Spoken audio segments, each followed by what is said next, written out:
Good day everyone, every 2 and every 3. So for today's video, magluluto ako ng chicken kabsa. Request lang aking alaga para sa lunch nila.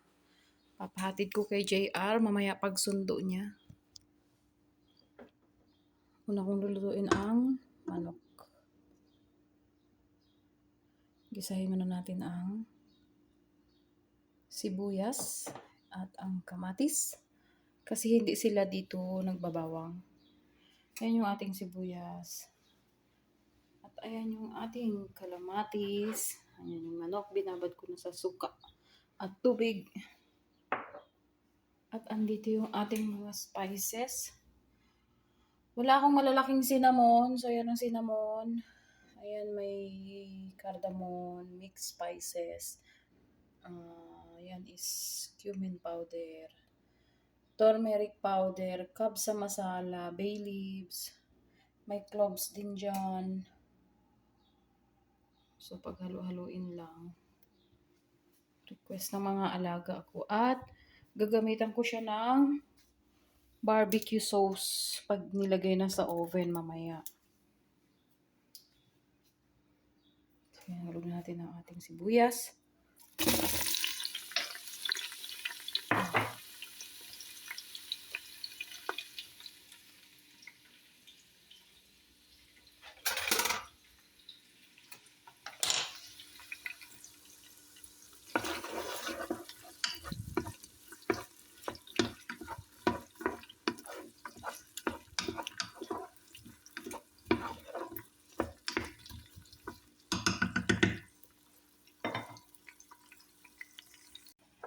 Ito yung ating bigas. Gusto rin pala ni JR. So, dadamihan ko na ang kanin. 3, 4, 5, 5 baso. Ibababad muna natin to habang niluluto natin ang manok. Ibababad na natin ang basmati rice. Basmati rice. So, ayan na yung ating sibuyas. Sunod na natin yung ating kamatis.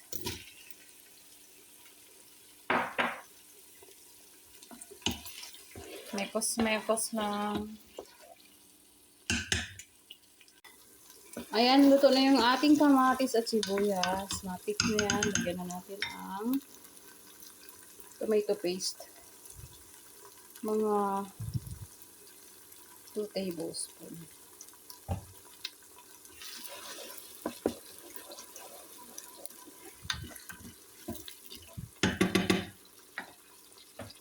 Lagyan natin asin. Paminta.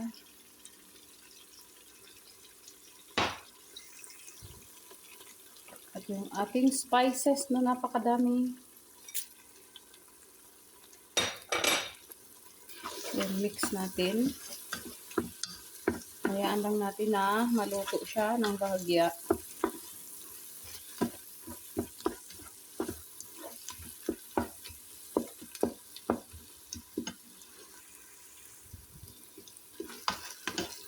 Ayan na. Halong-halo na yan. Lagyan natin yung ating manok. Marami-rami ang manok ko ngayon kasi gusto rin ni JR ng kabsa. So, para sa mga alaga namin at para sa amin na rin.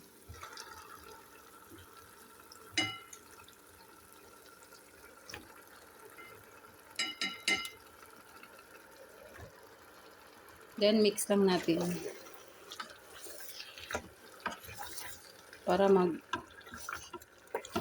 yung spices.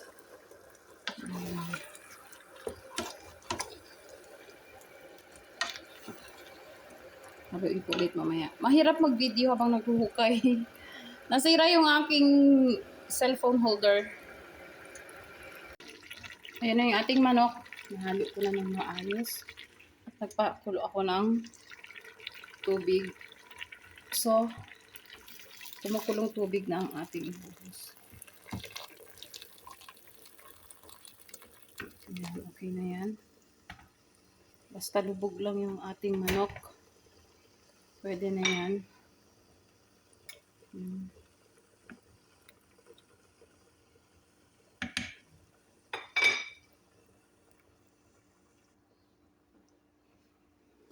Then, takpan na natin. Then, cancel na natin yan. Tapos, iset natin sa meat. Walang chicken itong Nutri-Cook ko, kaya meat. Ayan, 30 minutes. So, add natin ng 5 minutes. Ayan, 35 minutes. Para sure na malambot yung ating manok. So, press start. Ayan, na-on na siya.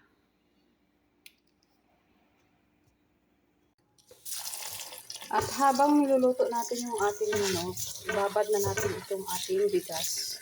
Kasi mga 45 minutes pa yun bago maluto. Or 50 minutes, ganun. Kasi 10 minutes, mag-i-start na yung kanyang timer. So, hugasan lang natin ito ng mabuti hanggang sa luminaw yung kanyang tubig. Sa Pilipinas, gumagawa rin ako nito. Kabsa na pork. Gustong-gusto nila. May mga iba na naiibahan sa kanin kasi bakit buhaghag, ganon. Akala nila fake yung bigas. Pero ganito talaga ang bigas dito sa Saudi. Ayaw nila nung dikit-dikit na bigas, yung parang bigas natin na hasmin, ganon. Ayaw nila yun dito. Ganito ang bigas nila.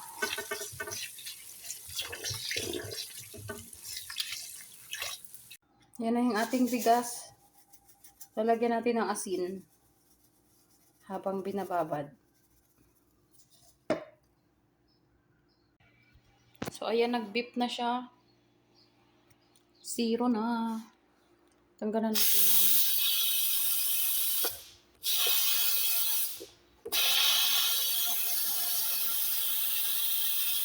hangin. Yan, wala nang hangin. So, open na natin. Meron pa. Ayan. Charan! Then, lipat na natin dito sa tray para i-oven natin.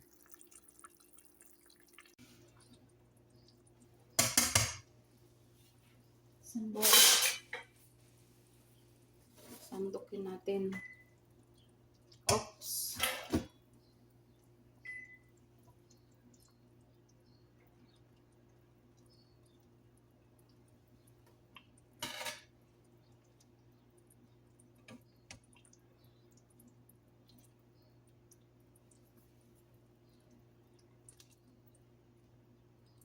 Super lambot ng ating manok. Ayan. Kasi lalagyan natin yan ng barbecue sauce. At ayan, nagpakulo na ako ng tubig. Dito ko ilalagay yung ating bigas na binabad.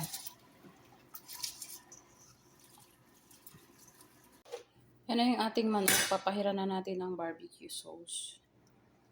Ayan. Magkabilaan yan, lalagyan ko. Ayan, sa kabila naman. Sobrang lambot ng manok. Then, lagay na natin sa oven. Yan ay na-preheat natin na oven.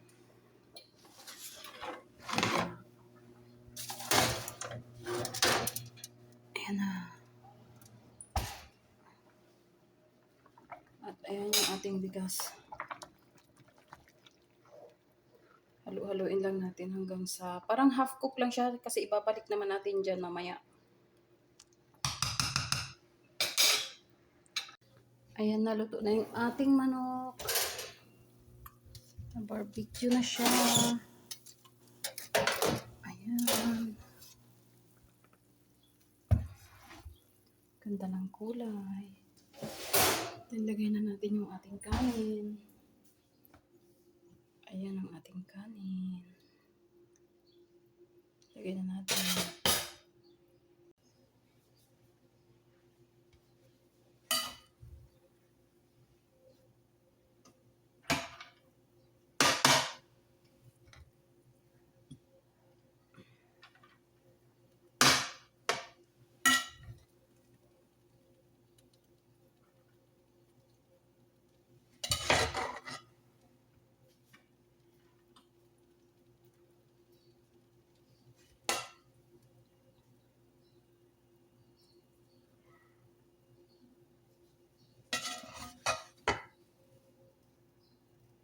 Then, lagay natin yung ating manok.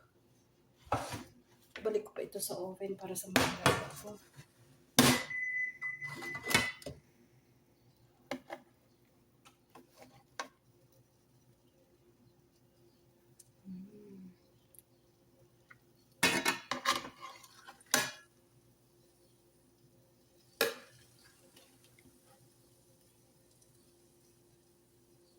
Ayan. Ayan ang ating kabsa. Tapos na. Yan yung sa amin ni JR. Dito yung sa mga alaga ko. Talagay ko sa food warmer. Ayan. Tapos na. Ready to eat na. So hanggang dito na lang ang aking video sa araw na ito. Thank you so much sa walang sawang panonood. Especially Team Achiever. See you pa sa mga susunod kong mga videos. Stay safe everyone. God bless and bye-bye.